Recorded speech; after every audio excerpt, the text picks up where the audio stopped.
can I ask you just to introduce yourself and where you're from, just so the audience can know who you are? Go ahead. Hello everyone, I'm Andrew David from MADSOFT Games. My name is David Kerr. I made a game called Don't Be Patchman that recently got funded on Kickstarter. My name is David Holmes. I made a game called Life Goes On. I'm Trent Oster, co-founder of Beamdog and co-founder of BioWare about 17 years ago now. I'm Jason Suriano. I'm the co-founder and CEO at Rocketfuel Games in Edmonton. Okay, thank you guys. Well, first question we're going to ask you, because there's lots of people interested in independent games, making their own. What kind of challenges do indie developers face when bringing games to market? Money. Yeah. Money's hard. Cash flow is everything, and you get what you pay for. When you're getting community people to give you stuff for free, it's free. There's usually reasons why it's free. So from our perspective, I mean, our biggest challenge was really trying to select the opportunities that are worth chasing. I mean, having worked in a AAA game studio where you've got a 100-man, 125-person project team, you have 2 or 3 choices on what you can do. You're like, oh, we can go this way or this way or this way. As an indie developer, every day you have about 1,000 opportunities. And they're all okay. 1 or 2 might seem a little better, but you've always got to be making those kind of choices about which of the endless opportunities you can chase is the right one to chase. And there's very little collaborating evidence on what's the right opportunity. And it all comes down to how do we keep enough money in the bank so that we don't die and have to fire everybody? And that's something you want to avoid because it's really hard to rehire people. Hiring in the first place is hard. Rehiring would be even worse. So I guess that's probably the biggest challenge, I would say. Other than that, attracting kind of specialized skills. It can be really hard to headhunt people, especially when you're doing a project that's not that high profile or not that well known. It can be hard to find the right people for it. I guess on top of that, I'd say knowing when to stop, because you have to release your game at some point if you've been working on it for several years and you just want to keep adding features. It can be the biggest, most amazing game you've ever done, but if it's not going to be launched at some point, you're never going to get any exposure, you're never going to get any recognition or anything on your portfolio to show, look, this is a game I've done. So you have to try to, when you come up with new ideas, just put them on the side for different projects and just launch as many games as you can at the beginning, because then at least you'll have a footing to start off, or I mean like a base to build upon. Yeah, for me, it's exposure, trying to get people to even be aware of the game that you've made, which is pretty difficult, especially now with kind of a giant flood of games actually coming out, which a lot of people have access to Unity and all these wonderful tools that allow them to make games quickly and to publish them quickly. So to stand out, like everyone here probably has a game, and why should we know about that game and how? It's a tough problem. Yeah, I think building on that, just when you make a game, you know, and it's been your baby and, you know, you're really proud of it, you have to remember that you're competing against, you know, 1,000 people who have done the exact same thing, and all their games are as good as yours, and to a large extent, it's just tough to kind of break in and get noticed. We made a game and we thought that, you know, if we made a good game, everybody would buy it, and that was incredibly naive because it turns out that if people don't know about your game, they're not going to buy it. And even if they do know about your game, they're probably still not going to buy it. So it's about trying to not only find ways to get people to understand that your game exists, but it's showing them that it's something that they want, and they want more than, you know, the game next door. Well, I jumped in earlier. You guys kind of covered all that. But, I think the only thing I would say is luckily you said that thing about it's your baby. So usually what I say is like you have to know when to kill your babies, right? I mean, that's kind of the big one. So like if you see that one thing is going and it's your baby, right? I mean, it's not like I have 2 kids. Those are my real babies, right? So I know that now, right? But back then I didn't. But you get attached to it, right? It might be like emotionally or for whatever reason, right? Because you're putting a piece of yourself into that game object, right? Or whatever it is you're building. So you just have to know like when it is working and when it isn't, and that takes a long time and a lot of, well, we'll say hardening or damage to figure out when it's working and when it isn't. So yes, hence the more gray hair, no hair on top, right? Thanks. Well, you touched on the idea of getting your game out there to the public. Now, as independent gamers, you don't have the same sort of budget as big companies. How do you get your games out to the people that want it, even don't know that they want it, and get hold of it? So we totally cheated. We like backed the truck up to Baldur's Gate, and we loaded Baldur's Gate into the back of the truck, and then we drove the truck out there, and we put up a website that said baldursgate.com, and we put a timer on it. And as that timer got closer to 0, more people started to hit the site. I think there was 10 seconds left when it went down, and we had 300,000 people on the site. And we were on the phone. We had GoDaddy as the site provider. And bring it back up, bring it back up. They brought it back up, and it went back down, and brought it back up and went back down. And then their whole network shut down because they thought they were under a denial of service attack. Because this website went from 0 traffic to like 300,000 concurrents trying to hit it. So a day later, we brought the site back up. They figured out it wasn't a denial of service attack, but we cheated. We used an established brand that had a loyal customer base. We actually built a spreadsheet and analyzed kind of the opportunities. And we made a list of 20 games that we thought, hey, these would be good games to redo. One of the criteria was, has to be mentioned in a Google alert 6 times a week. Baldur's Gate 2 was our number 1 choice. Baldur's Gate 1 was our number 2 choice. Knights of the Old Republic was number 3. Icewind Dale was number 4. Planescape Torment was number 5. So we've done 3 of the top 4 already, and we still got some stuff loaded in the truck, so we're going to keep doing that. But awareness is so hard. So I can't imagine doing it without cheating. Okay, so we cheated, but not like that, because I don't know, I couldn't do it like that.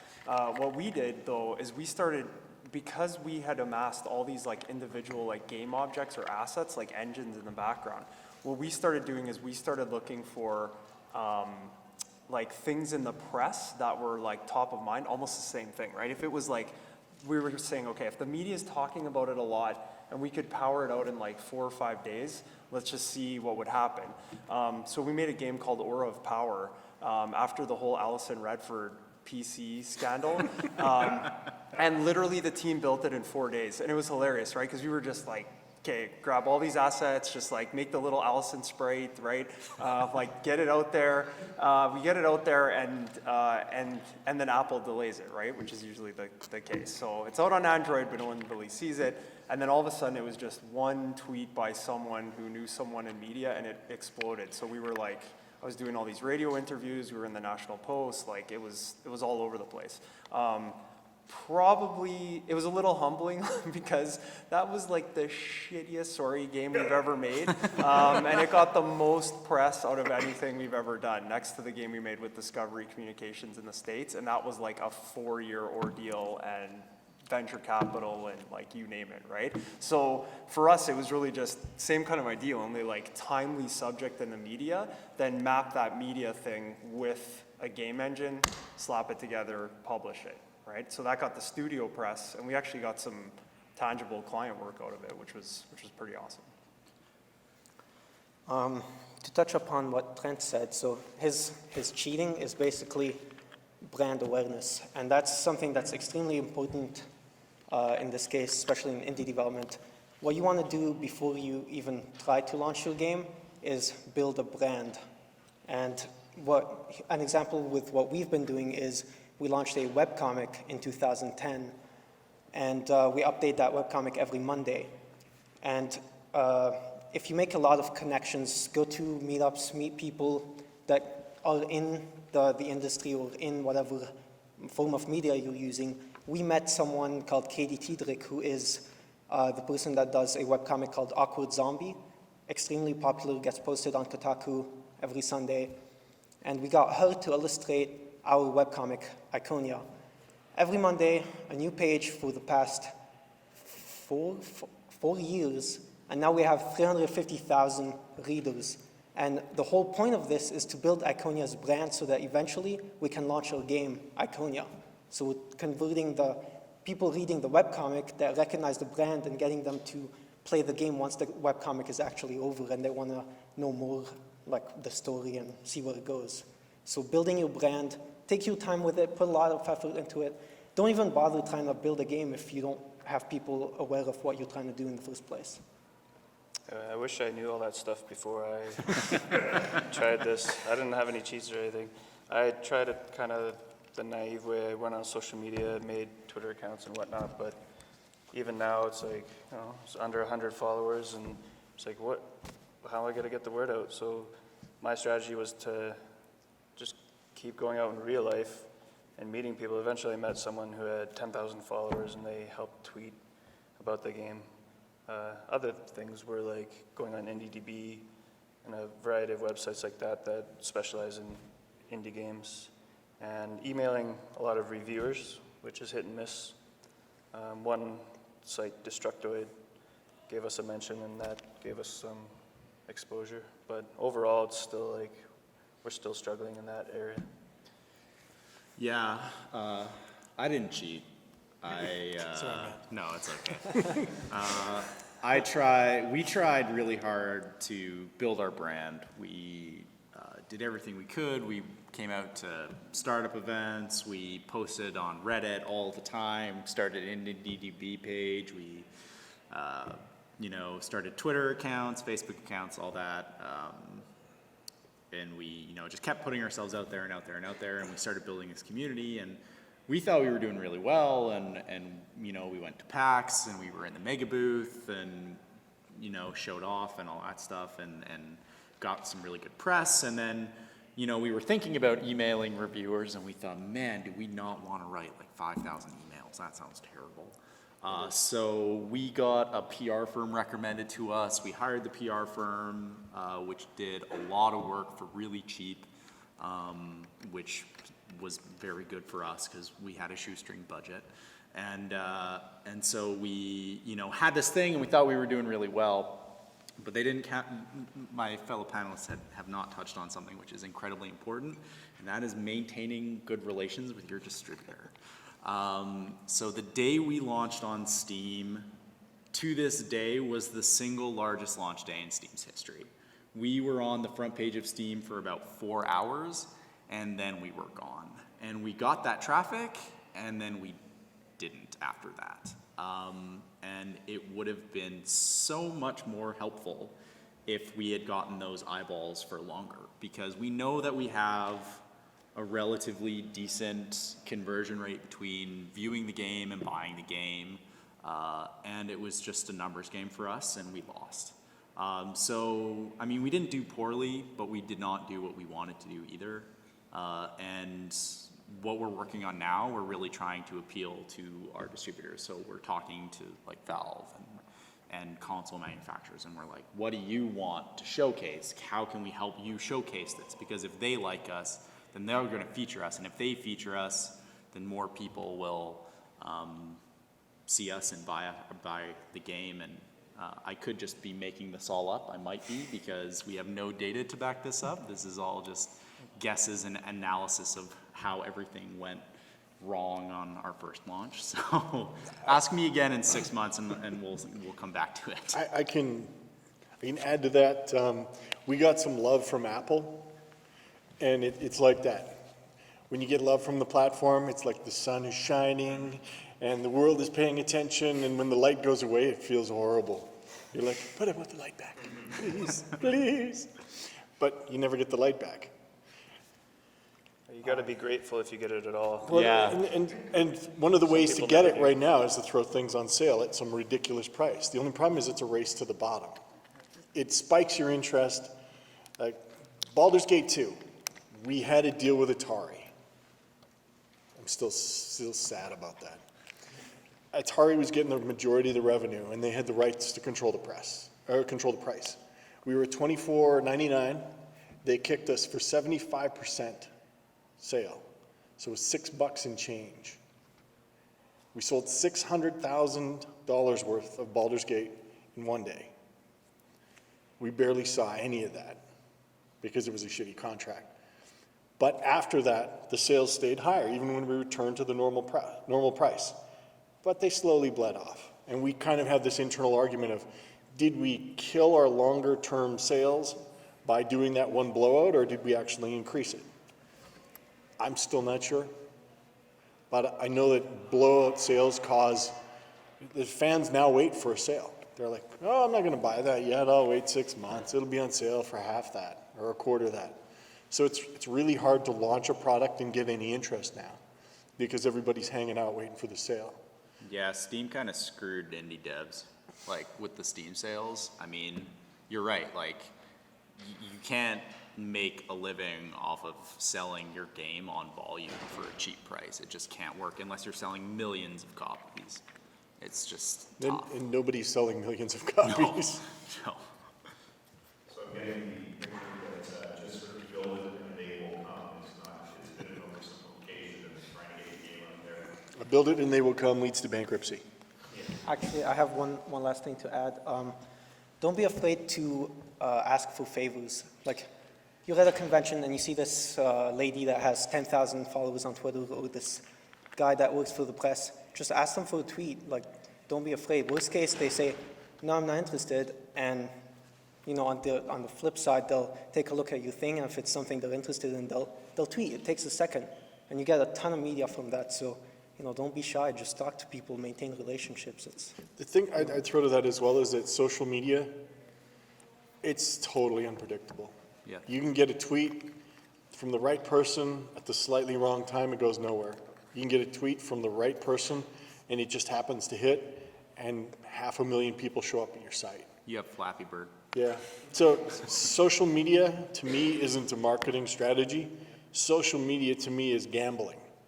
You're throwing money at it and it may or may not pay off. You'll see.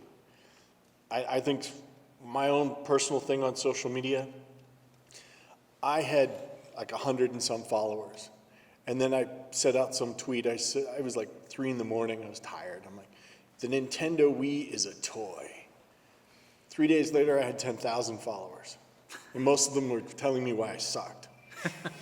But I had 10,000 followers. So I'm totally messaging those, like, I don't suck, I'm awesome. And the Wii, the reason I say the toy, damn, 140 characters, go to my blog, I'll post something there.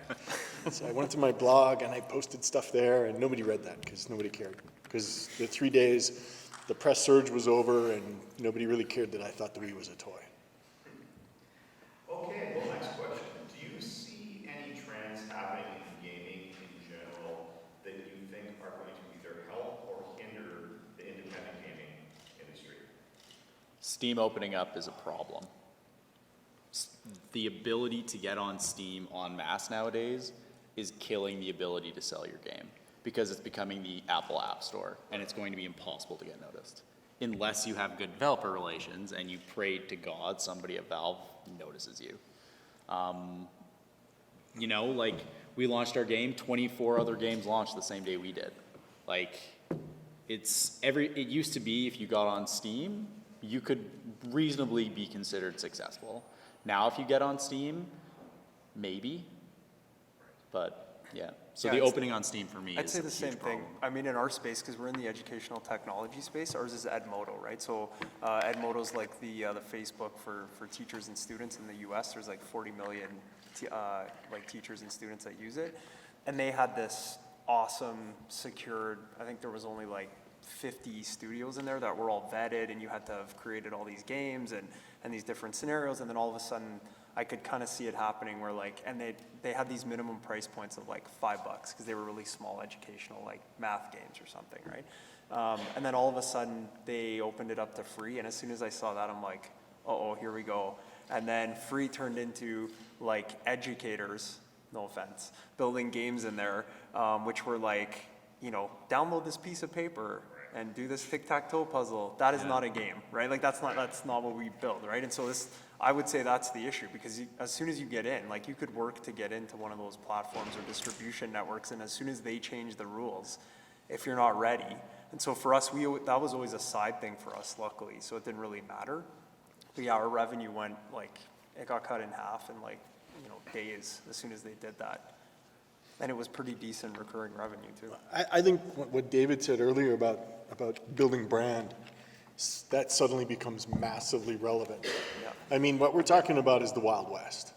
Steam, from now until about a year and a half, 2 years ago, is the Wild West. You rode into town on your horse, you pulled out your guns, you shot some people, you're like, I'm making games, we're selling some stuff. And everybody was excited and people were buying it. Now you ride into town, there's 10,000 other guys there with black hats and guns, and you're like, lots of guys, scared, not sure who to shoot. Gonna back up slowly now. So if you can create brand and you can create awareness, you can create value to people and you can drive them to your site, because just throwing it up on the store, that's like hoping to win a lottery. You're basically building an app, you're throwing it up, and you're hoping you win the lottery. Nobody wins the lottery. The Fart app has been done. The guy made his money, he moved on. Koi Pond, he totally made his cash. That was the early days of the Wild West. The stakes were low. Now, there's a lot of bad cowboys in town.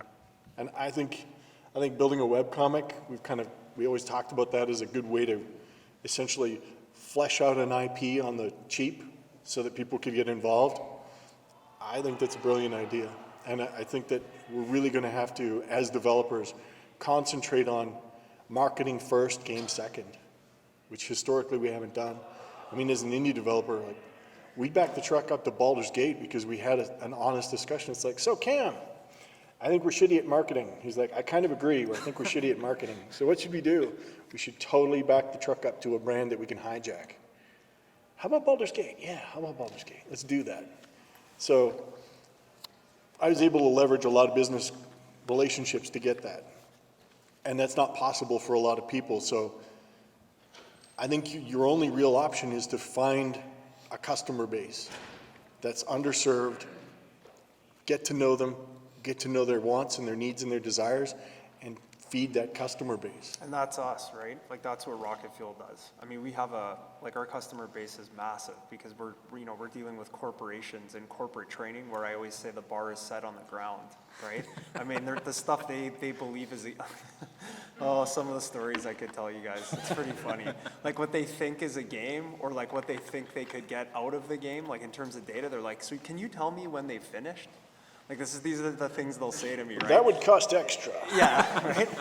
Man, that's a good one. I'm gonna use that. My bill is $5,000. Nice. Okay, I can't afford that. But yeah, that's basically us, right? So we don't, if we're gonna publish a game like that Aura of Power game that I mentioned, I mean, that is a marketing play that I go, if it gets picked up, great. If not, it was like a team building exercise like over 3 or 4 days. So no harm, no foul, right? But I'm not actually planning to make money. Or if I like release, like we released an accounting game with Chartered Professional Accountants and it was an app, they paid for that app, like out of their own budget, their marketing budget, right? So that's like, I'm getting paid to build that app. And if I told you what the budget is, there's no way anybody's gonna download an accounting game at that amount, right? It's a marketing game, right? That's it. If you get downloads, great. If you don't, like no big deal. That's not what it's about.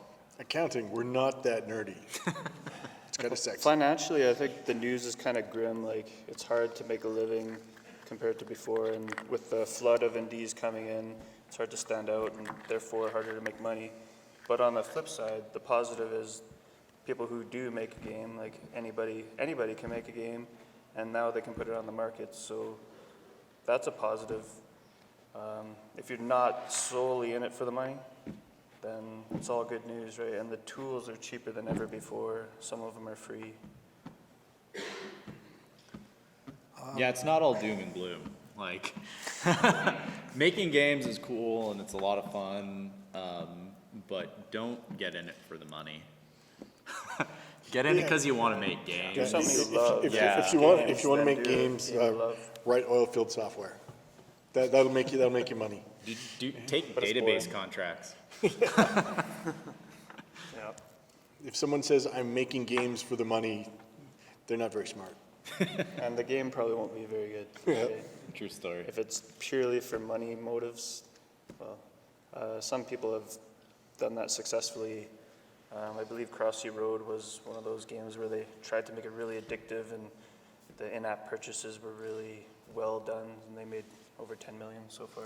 I could kind of talk to the original question, but the opposite of it. What's the worst thing? It's free to play.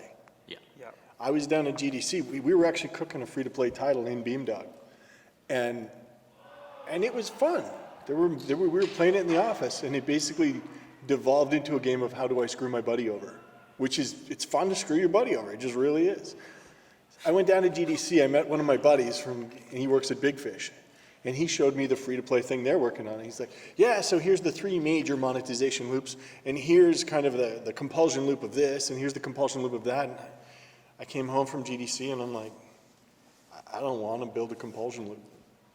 I don't want to build a monetization engine. I want to make a video game. This free-to-play stuff, they got a team of data scientists. They got 4 data scientists who are optimizing their monetization engine, and I don't even want one. We don't have 4 data scientists. So we took the project out back and we shot it. It's like, I love you, Bob. Sorry, man. And we went back and just got back to work on other stuff. I'm gonna miss that, Bob. I think VR is cool. I don't know what we can do with it yet. I think that's the major problem with VR, but it's cool, and hopefully we'll do cool stuff with it. I'm a little worried about it. I think VR's got a while before it's not totally janky. Yeah. I think if you can convince somebody to give you a whole bunch of money to do VR stuff, you should totally do that. I But agree with if you're that. spending your own money doing VR stuff, you should be very, very conservative, or find some kind of medical application that will give you lots of money to do something with VR. And if your game doesn't work outside of VR, you probably will have trouble financially. Yeah.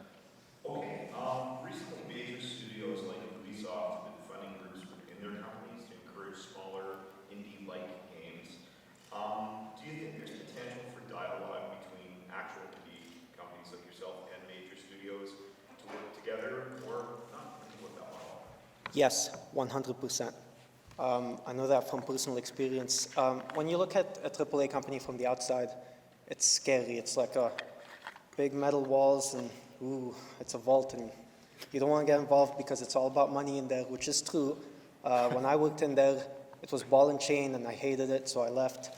But working from the outside, if you have contacts inside and it's easy to convince them that your project has potential by just saying, this can make money, right? But once they give you that money and you build that amazing product and it doesn't bring them back the money that they expected to get from it, they look at your project and learn to appreciate like the exposure they're getting just from doing that. That recently, I mean, like he said, at Ubisoft, there was the game Grow Home, was that what it's called? Yeah, and that was an inner team, not an outer team, like I can't talk too much about what we're doing because it's kind of, yeah. But I can just say that, yes, it is possible. You just got to know the right people to talk to and the right words to use. And hopefully in the future, as that more people try it out, it'll like expand a little bit and it'll become a little more easier for indies to work with AAAs, and you can help each other because they don't see games the way we do, but they know that they can use that to their advantage, so they kind of want to get involved. I'm going to totally disagree. The publishing business it's about extracting as much money from a product as possible. Having worked at EA for a while, the reason I am in India is I don't like being told to do the wrong thing. And I don't like to do the wrong thing for the game and the wrong thing for the customers and the wrong thing for my team. Publishers, long-term, don't really care. What they want to build is they want to either take and ship a game and make some money at it, or they want to build a franchise. I don't think Electronic Arts is evil. I think Electronic Arts has some strengths. I think having $5 billion in the bank is a big strength. I think their core strength is monetization. They can take an innovative product that they've purchased by purchasing a team, and they can sequel that by keeping the team in place, and they can make money because they're really good at marketing, they're really good at distribution. So EA, to me, is fundamentally a monetization company. Part of that, though, because they're used to this monetization cycle, take a product, sequel, make equivalent or better revenue, innovation can't happen in that space because innovation is risk. And the risk tolerance in a company that has a quarterly shareholder report to file, yearly filing that they've got to do, responsibility to the shareholders to declare profit, they make a lot of the wrong long-term decisions for short-term gains so that they can meet short-term financial targets. As an indie developer, you're going to rank lower than internal dev teams. You're going to rank lower than internal sales plans. You're going to be, hey, how about we grab that Bob thing that could make some money and let's ram it in here in our schedule and we'll make some cash off of it. And they're going to structure it so that they can get as much cash and come out of it as positively as possible. And the industry's not full of horrible, evil dirtbags. I mean, there's bound to be some decent deals out there to be had. But in my experience, the decisions made by larger publishers are not the decisions you as an indie developer are going to want to make. If you love the game you're working on, which I hope you do, I hope it's the reason that you're making games, because if you're in it for money, you're in the wrong industry. And by hooking up with a publisher, unless you hit the magic combination and there's a new regime kind of chaining through, it's going to be a rough experience. Now, for a new studio, it can be a good experience because it's dollars. Dollars coming in. Like, it may seem that we're obsessed with dollars at this panel, but the truth is that we run creative engines. Creative engines take dollars and they consume it, and they turn out creative content. The more dollars you have, the longer or the hotter you can run that creative engine. So it's really about being able to explore the fun things you want to do and having the freedom to do that. So I would say what's happened is a lot of publishers have said, hey, cool indie stuff is making some money, and those games are cheap. It costs us $1 million for an internal team to just have a meeting about what they should make. We should totally grab those guys for like 20 grand, and they'll make us a game and it'll make some money. Why don't we do that? Don't be that guy, because it's not going to be a great and rewarding experience. Yeah, the best thing about being an indie is you get to make what you want, and if someone else is telling you what to do, well then you're not really. And if your game is a getting the buggy benefit. pile of shit, you can say, we're not shipping it. Whereas you get a publisher who's obsessed with a timeline and you're lowest on the stack ranking, they'll push it out. Sonic Boom. I don't know if you should or not. Mainly because I'm on the outside. I've never had publisher dollars. Stay on the outside. And you look at the publisher dollars and you think, man, it would be nice to have some money and, not eat ramen for the next 6 months. And I would say that if that is the road you want to take, I think you should be careful and you should make sure that it's what you want, but you can take that road if you want to.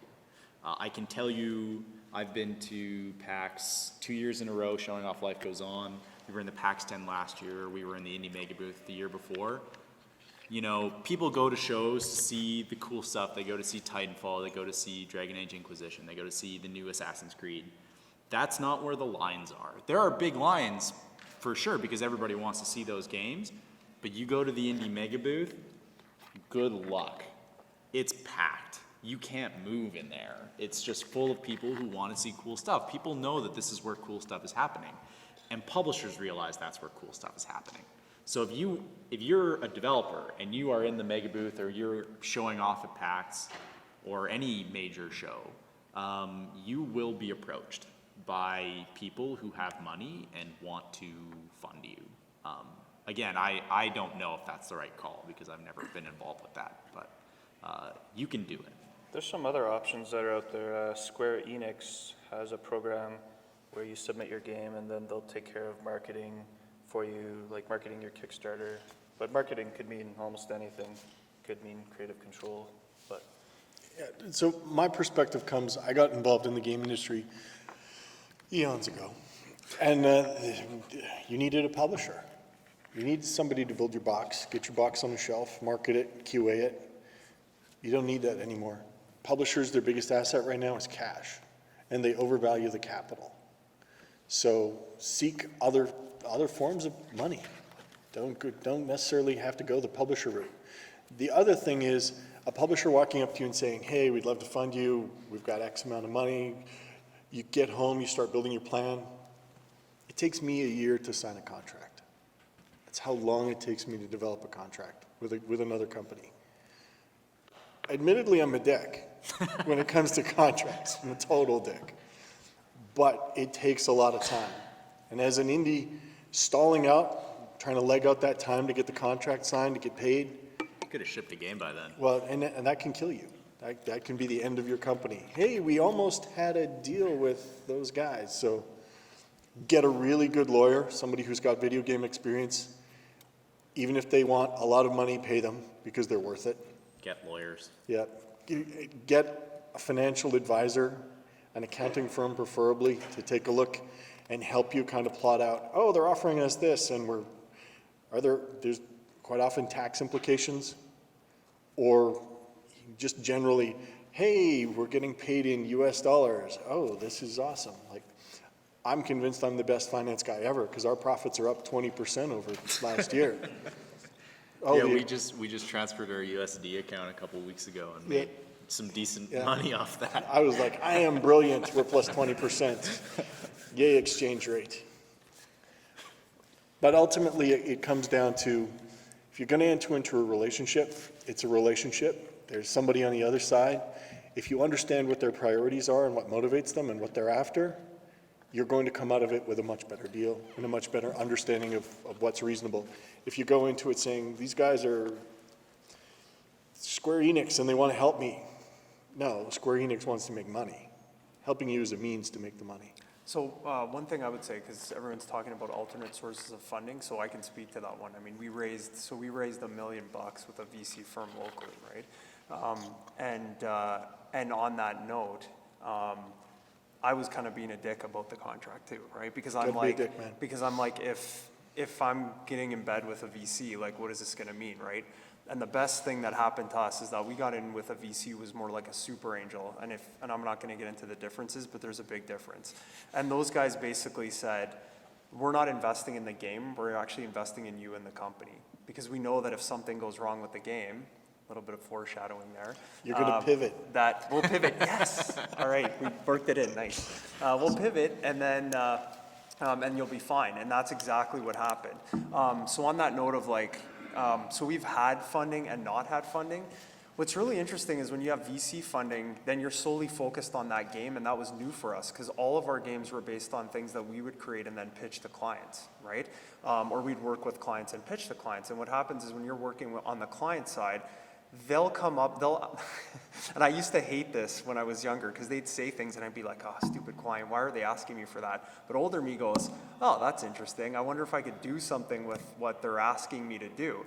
And we had kind of like, we were sort of like shut into this small office focusing on that game, and I didn't have that external validation. So all we had was us and the VC.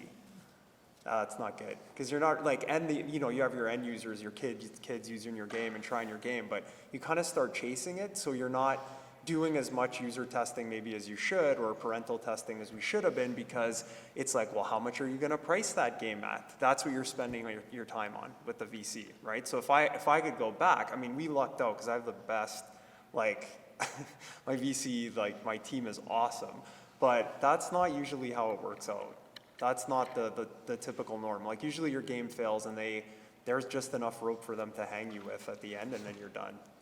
But I knew going in that like we had the right financial team, and like you guys said, I mean that my dad said when I was younger, he was in business, just get two things, really good lawyer and really good accountant. And he just kept saying that over and over and over. So that's the first thing I did, right? And you don't have to pay them up front right away because they're pretty expensive, but just at least have the research and know who they are so that when you're ready, you can lean on them for support. Yeah, when you call them, they bill that. So My accountant call them when doesn't, you need to. which is awesome. Yeah, That's a good account. I know, he's awesome. That's what I said, he's good. Okay, so how might Edmonton be able to do things to better enable indie game developers to succeed? What can we do to help you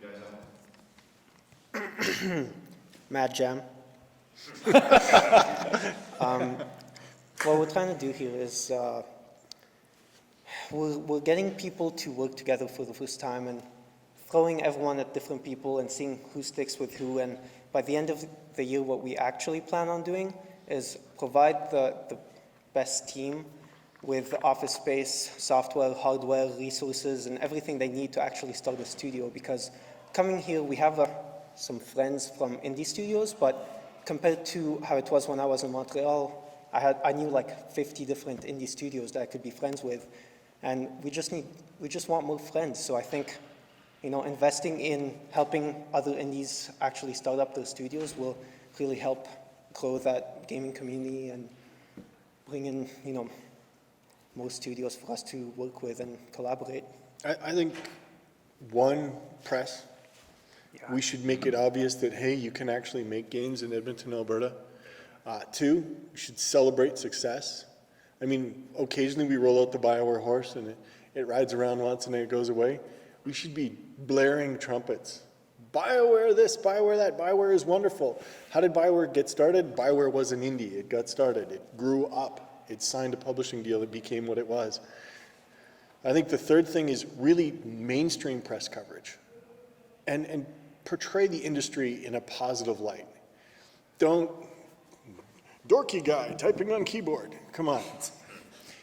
My art director looks like Rob Zombie. Like, Rob Zombie's pretty awesome.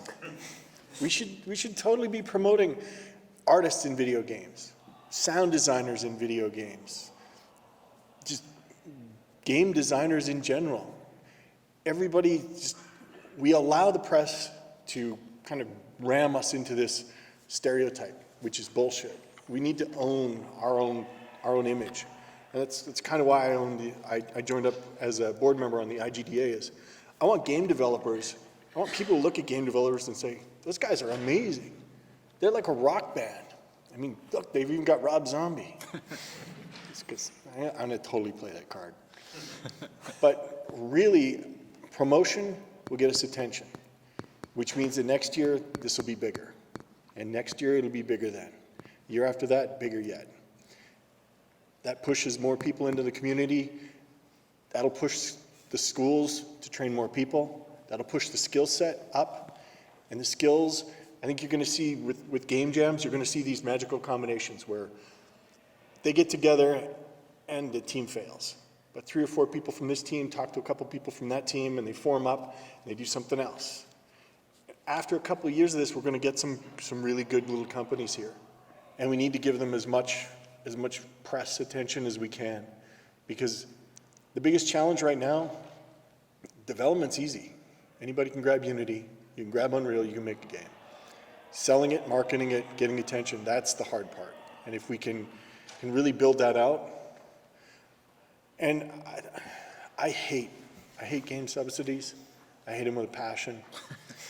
Montreal, 37.5% of your artist salary is paid by the government. Vancouver at 17.5%. Alberta at 0. We're at a disadvantage here.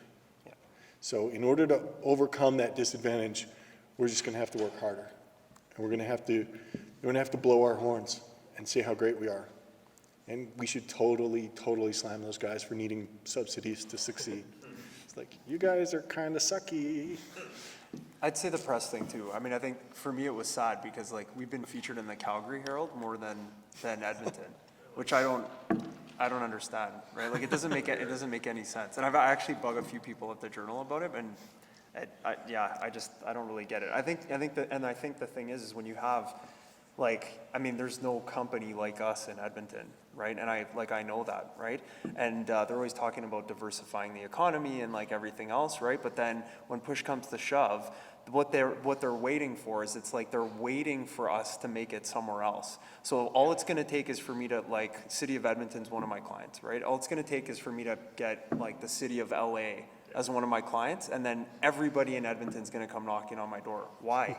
Like, that doesn't make any, like, that doesn't make any sense, right? It's like you have to get validation elsewhere. And I've always said this too, because I've been doing this for like over 12 years now.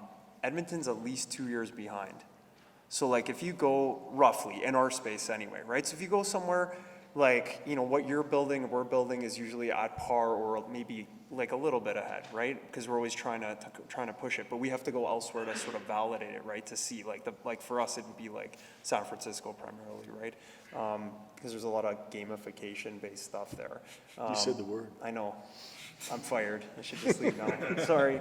Yeah, and so I think that is the problem, right? It's still this huge oil and gas focus, even though they talk consistently about diversifying the economy. They don't say like, well, how are we going to feature a different industry, or what is another industry that we could start to work with? Because I think like revenue-wise, at one point, this was years ago, like games-based industries were like third or fourth in the economy, just out past oil and gas, and then clean energy was second, right? Or nanotech was second.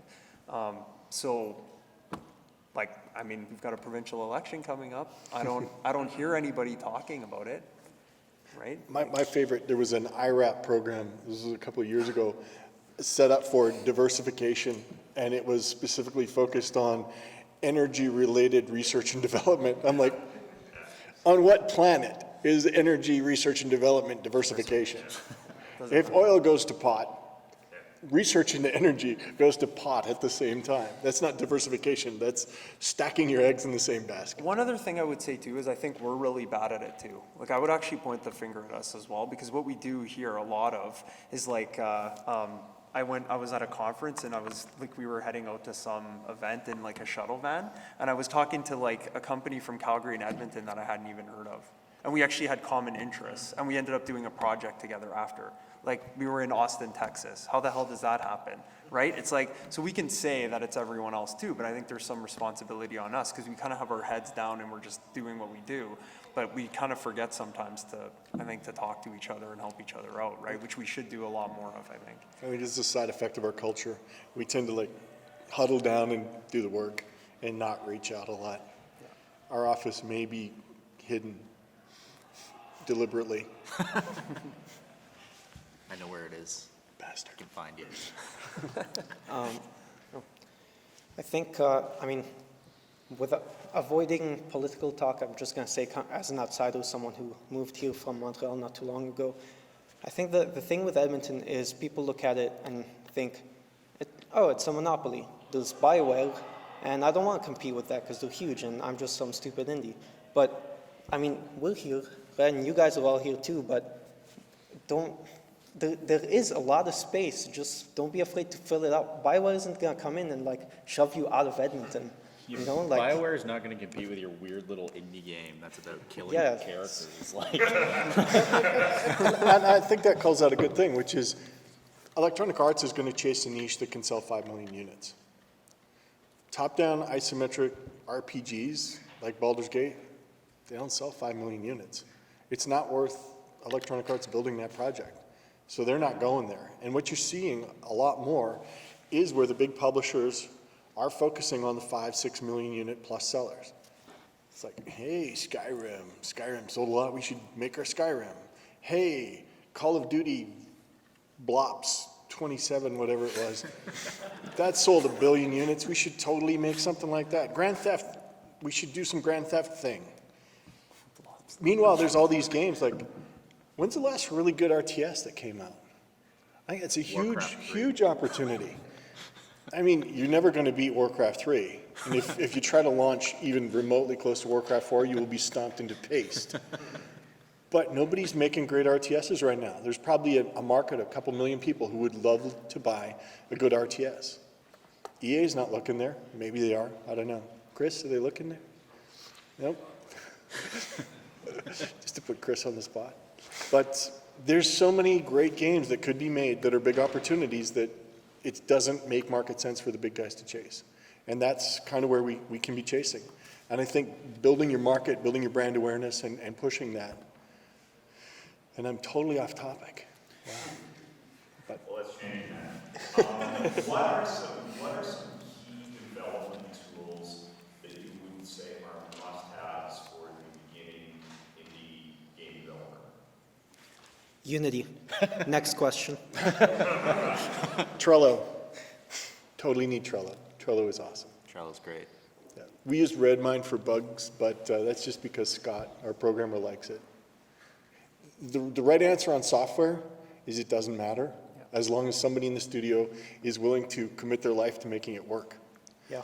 We had a guy at BioWare who was obsessed with making Microsoft SharePoint work, and I was like, dude, don't do that. Just don't go there. He's like, I can make it work. I can make it awesome. I'm like, dude, we'll just use a wiki. He's like, no, SharePoint will work.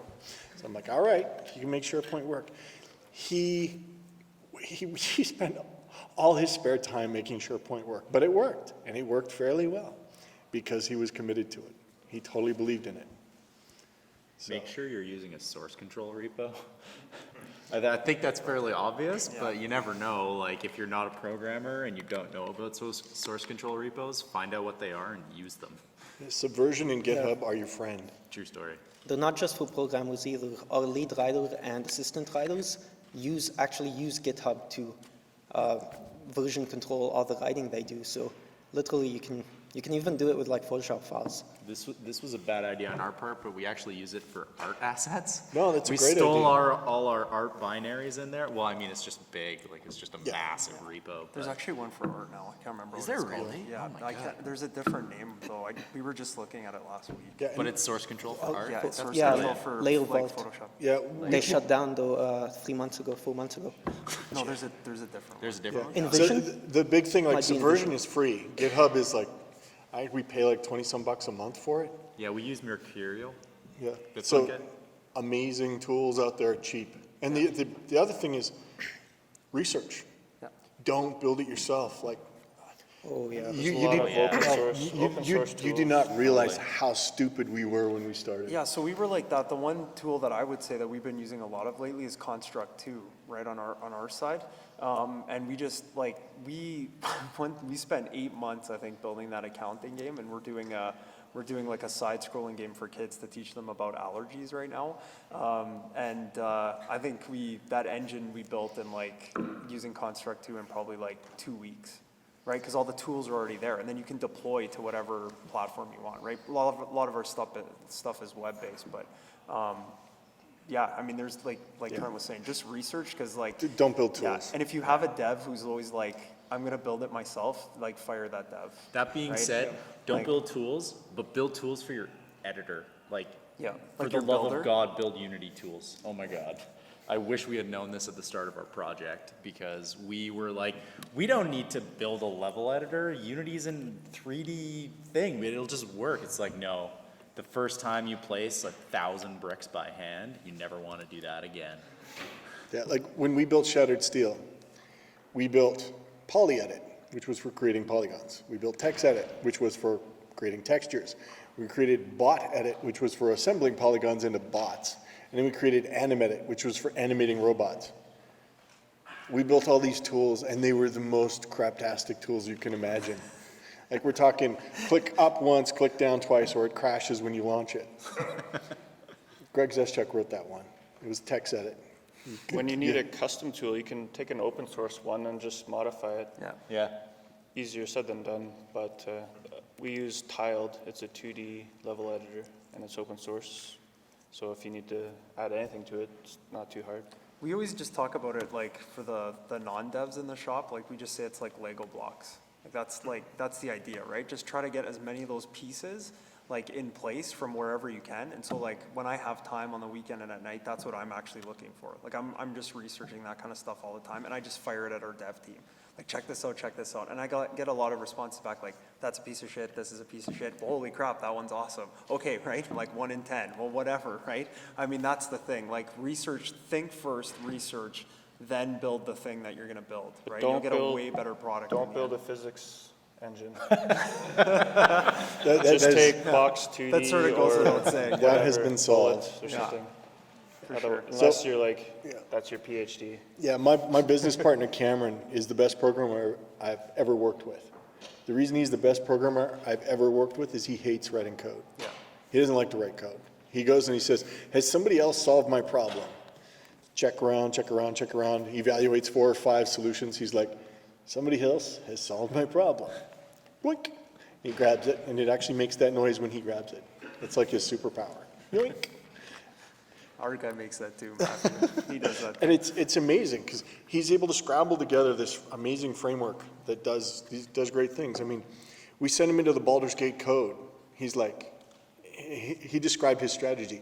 I'm going to ninja in, I'm going to make a couple changes, I'm going to ninja out, nobody will see me.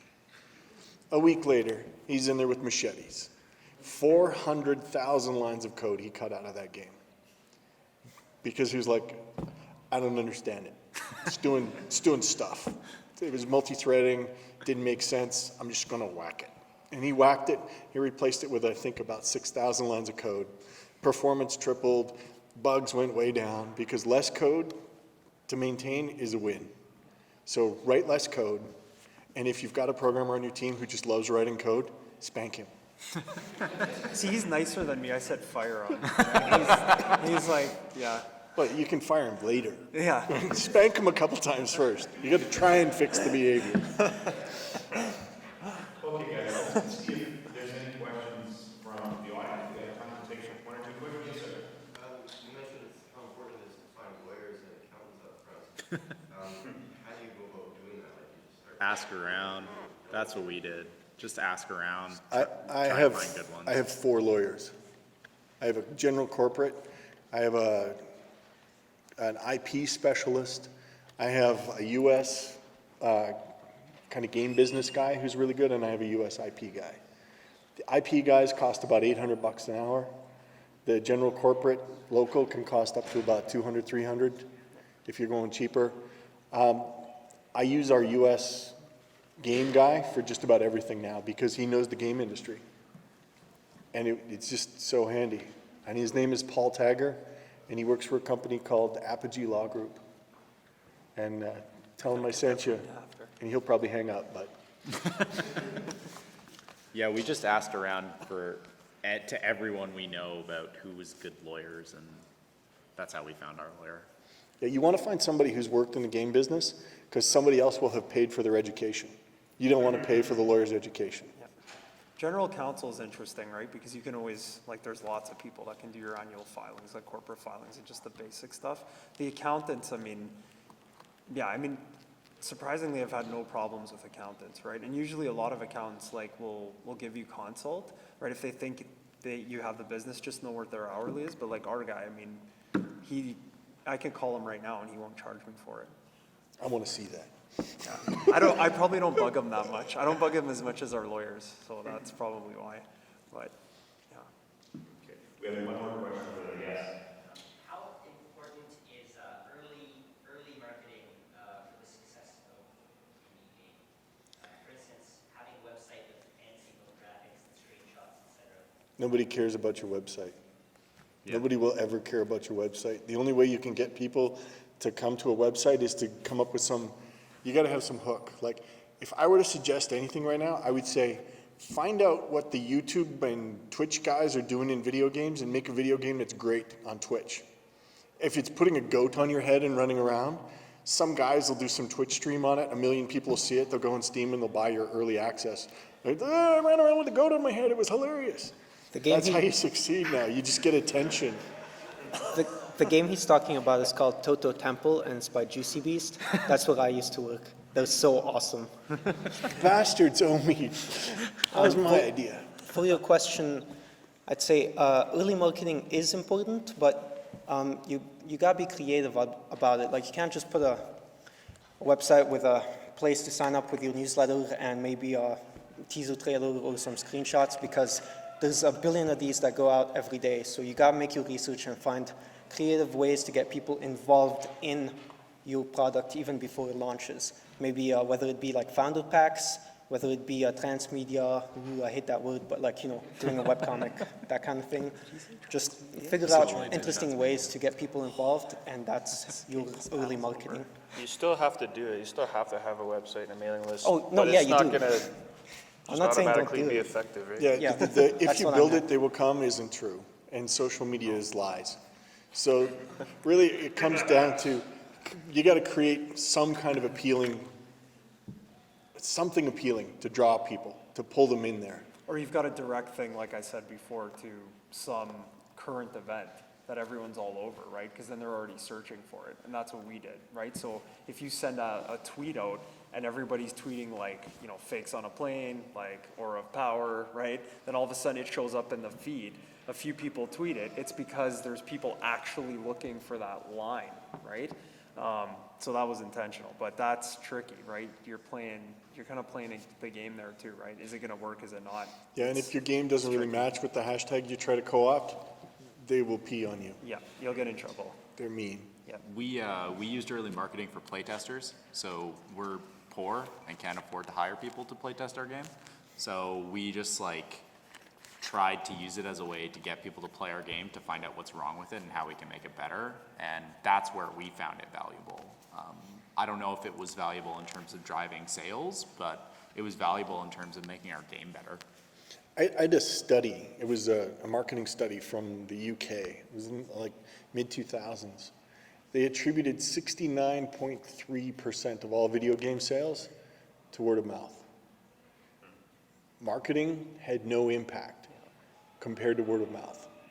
The power of word of mouth was unbelievable. So you definitely should have a website, but you need to somehow start people talking about your game. And social media, it isn't, to me, so far, it hasn't been a great means. And advertising, Google Words, Facebook ads. Google helped us turn $10,000 of Google campaign into $1,500 in sales, of which we got a cut of 20%, I think. So that's not good business math. On a related note, in my own marketing efforts, I found when I was marketing to game developers versus game players, it was really easy. Everybody was interested, but there's not that many game developers, right? As you can't have that as your market, and it's really easy. Like Screenshot Saturday, Reddit, all these things you can do really easy, and you'll get feedback. But reaching the game players was a vastly different story, and that's what is, I think, the hardest thing. Yeah, I think you just have to find a way to interest them. Like Crypto the Necrodancer, they talked to a bunch of streamers on Twitch when Twitch was kind of just starting to get big, and they organized all of the streamers to play Crypt for a day, and then that's how Crypto the Necrodancer exploded. Yeah, you gotta P.S. get creative like that. Those guys and that song are burned into my brain because of PAX. We were across the aisle from them, and I can still hear that beat. It's Poor bastard. God. So in the end, I'm kind of getting the message that independent gaming is sort of a paradox. It seems like it's not just individual people sitting in their basement making games, but it's knowing what's out there, knowing what's not out there, making sure that there's a market before you jump in, or interest, finding ways to nurture that interest, nurturing your community, meeting each other, getting out there, making noise.